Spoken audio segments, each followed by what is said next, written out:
আপনি যদি পুলিশের সাথে সহযোগিতা করেন তবে হয়তো আপনার আংটি বদল ভালোভাবেই মিটে যাবে। সানায়া চুপচাপ পুলিশের গাড়িতে গিয়ে বসল। অন্যদিকে সানায়া যাওয়ার পর প্রায় 1 ঘন্টার বেশি সময় পার হয়ে গিয়েছিল। পরিবারের সবাই এখন তাকে নিয়ে চিন্তিত হয়ে পড়ল। তার ওপর যে কোনো মুহূর্তে রঘুবীর পণ্ডিত সপরিবারে আগরওয়াল হাউসে পৌঁছে যাবেন। গায়ত্রী দেবী বারবার ঘড়িতে সময় দেখছিলেন। আংটি বদলের আনন্দ তার মুখ থেকে উধাও হয়ে গিয়েছিল। করণবীর বেটা, কি হলো? কিছু খবর পেলে? মেয়েটা শেষ পর্যন্ত গেল কোথায়?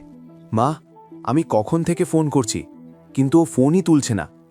সানায়া জানে আজ ওর আংটি বদল, আর পাত্রপক্ষ যে কোনো সময় চলে আসবে, তাও মেয়েটা গায়েব। গায়ত্রী দেবী কথা শেষ করার আগেই বাইরে থেকে পুলিশের সাইরেনের শব্দ শোনা গেল। এই শব্দ শুনে তিনি অবাক হয়ে করণবীরের দিকে তাকাতে লাগলেন।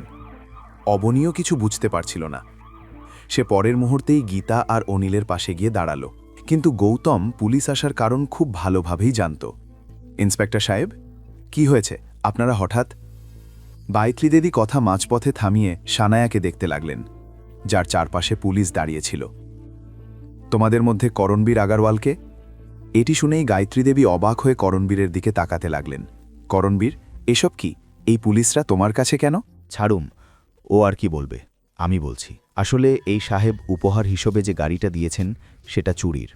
আমরা অনেক দিন ধরে এমন এক চক্রের সন্ধানে ছিলাম যারা অন্য শহর থেকে দামি গাড়ি চুরি করে সেগুলোর যন্ত্রাংশ বদলে ফেলে এবং তারপর বিক্রি করে দেয়। এই কথা শোনা মাত্রই গায়ত্রী দেবীর পায়ের তলা থেকে মাটি সরে গেল। অন্যদিকে পরিবারের বাকিরাও নিজেদের মধ্যে ফিসফাস শুরু করে দিল। এসব কি করণ? তুমি আমার কাছে মিথ্যে বললে, তাও আবার এত বড় একটা দিনে। তুমি কি জানো তোমার এই কাজের জন্য আমি কাউকে মুখ দেখানোর যোগ্য থাকব না? বেরিয়ে যাও এখনই, আর আজকের পর আমাকে নিজের মুখ দেখিও না। মা, প্লিজ আমাকে ক্ষমা করে দিন, আমার অনেক বড় ভুল হয়ে গেছে। আমি তো শুধু সানায়াকে একটা দামি উপহার দিতে চেয়েছিলাম। ইন্সপেক্টর সাহেব, এই গাড়ির সাথে আমার নাতনির কোনো সম্পর্ক নেই। ও নির্দোষ। এই গাড়িটা আমার ছেলের, আর সেই এটা চুরি করেছে। আপনি একে নিয়ে যান, কারণ এই কাজের জন্য ওর শাস্তি হওয়া উচিত। গায়ত্রী দেবীর কড়া সুর শুনেই হাবিলদার এগিয়ে এসে করণবীরকে হাত কড়া পরিয়ে দিল এবং সবার সামনে দিয়ে তাকে জোর করে নিয়ে গেল। করণবীরের চোখে মুখে তখন লজ্জার ছাপ স্পষ্ট। পার্টিতে যে আনন্দ আর উৎসবের মেজাজ ছিল তা এখন এক অদ্ভুত উত্তেজনায় বদলে গেল। গায়ত্রী দেবী রাগী চোখে গৌতমের দিকে তাকিয়েছিলেন। গৌতম মনে মনে খুশি ছিল, কারণ কিছুক্ষণ আগেই এই গায়ত্রী দেবী অবনীকে চরম অপমান করেছিলেন। আগারওয়াল পরিবারের বাকি সদস্যরাও এই নিয়ে আলোচনা করছিল। ঠিক আছে, তামাশা শেষ হয়েছে, তাই এখন এই বিষয়ে আর কেউ কোনো কথা বলবে না। কিছুক্ষণের মধ্যেই পাত্রপক্ষ এখানে পৌঁছে যাবে। তারা আসার আগে সবাই আমার কথা ভালো করে কান খুলে শুনে নাও। এখানে কি হয়েছে, কেন হয়েছে, কেউ কিচ্ছু জানে না। কেউ এ নিয়ে মুখ খুলবে না। নিজের গম্ভীর কণ্ঠস্বরে সবার দিকে একবার তাকিয়ে গায়ত্রী দেবী সানায়াকে নিয়ে নিজের ঘরে চলে গেলেন। গায়ত্রী দেবী যেতেই অবনী গৌতমকে সন্দেহ ভরা চোখে দেখতে লাগল। তুমি কি করে জানলে যে গাড়িটা চুরির ছিল? অভিজ্ঞতা। স্পোর্টস কার সম্পর্কে আমার অনেক ধারণা আছে। আমি প্রথম দেখাতেই বুঝে গিয়েছিলাম, কারণ ওটার অনেক পার্টস নকল ছিল। আমি জানতাম না যে তুমি স্পোর্টস কার সম্পর্কে এত কিছু জানো। অবনের কথা শুনে গৌতমের মনে খুশির ঢেউ বয়ে গেল। দেখতে দেখতে সবাই গাড়ির কথা ভুলে গেল। কিছুক্ষণের মধ্যেই সেই মুহূর্ত এলো যার অপেক্ষায় সবাই ছিল। রঘুবীর পণ্ডিত নিজের ছেলে আর পরিবারকে নিয়ে আগারওয়াল হাউসে পৌঁছে গেলেন। বাড়ির সামনে একের পর এক দামি গাড়ি দেখে সবার চোখ কপালে উঠল।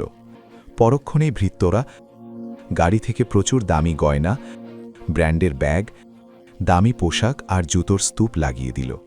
এসব দেখে রঘুবীর পণ্ডিতের আভিজাত্য স্পষ্ট বোঝা যাচ্ছিল। গায়ত্রী দেবী এসব দেখে গাড়ির ঘটনা ভুলে গিয়ে বেআইদের আপ্যায়নে ব্যস্ত হয়ে পড়লেন। অন্যদিকে সানায়া তার ধনী হবু স্বামীকে দেখে অবনীকে অপমান করার সুযোগ খুঁজতে লাগল। সানায়া অবনীকে খোঁচা দিয়ে বলল, অবনী, সিদ্ধার্থ আমার জন্য খুব দামি ব্যাগ নিয়ে এসেছে, যা তুমি হয়তো কোনোদিন চোখেও দেখোনি। তুমি চাইলে এর থেকে একটা ব্যাগ রাখতে পারো। কে জানে তোমার এই হাবাদে স্বামী কোনোদিন তোমাকে এসব কিনে দিতে পারবে কিনা। অনেক ধন্যবাদ, কিন্তু তোমার এই ভালোবাসা আমার ছোটবেলা থেকেই সহ্য হয় না। তো এখন কি হবে? তোমার এই অহংকার তোমাকেই মোবারক, আমার এসবের কোনো দরকার নেই। আর হ্যাঁ, মানুষ যখন ভেতর থেকে ফাঁপা হয় তখন দামি জিনিসের জেল্লাও সেই শূন্যতাকে ঢাকতে পারে না। আশা করি বুঝতে পেরেছ। এই কথা বলে অবনী মৃদু হেসে সেখান থেকে চলে গেল।